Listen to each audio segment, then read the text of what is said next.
Instead of a suturing technique, we're going to talk about a special suture material. These are what we call barbed sutures. Thanks to their special barbed structure, after passing through the tissue, they prevent the suture from sliding back in the opposite direction, that is, toward the original entry path. We can use these beneath the skin in situations where plication is important or advantageous, for example in fascial sutures or when we want to gather the skin during closure.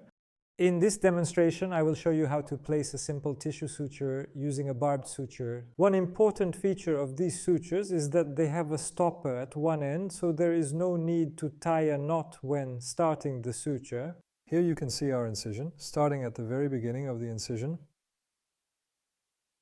We pass the suture through the deep tissue.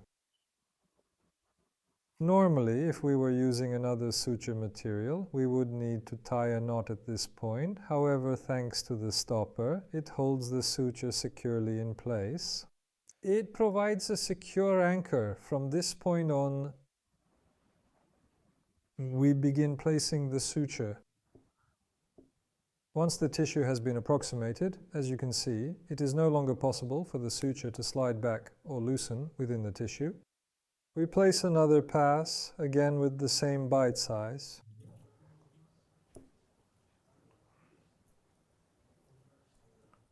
As you can see, the tissue does not slide very much. And I would like to emphasize once again that this technique can be used in areas where scarring is not a major concern or where plication and tissue gathering are desirable. It is a highly effective, fast and safe method.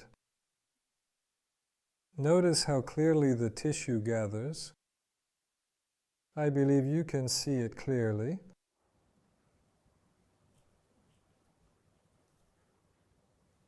Just as it is easy to start, it is actually quite easy to finish as well. We continue with the barbed suture.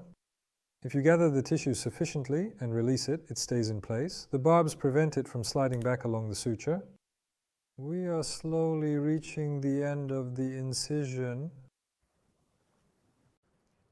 From this point on, you can either take 1 or 2 reverse passes or simply finish the suture here.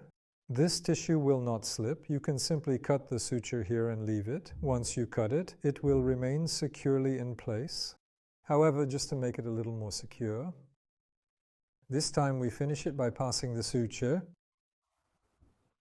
through the loop. This locks the suture.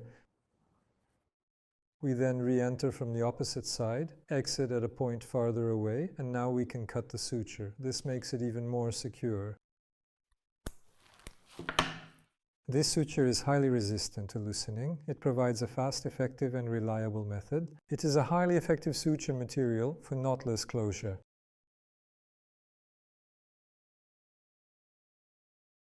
We would like to sincerely thank Professor Dr. Bülent Saçak for sharing the fundamental suturing techniques with us throughout the Doğsan Suture Academy video series.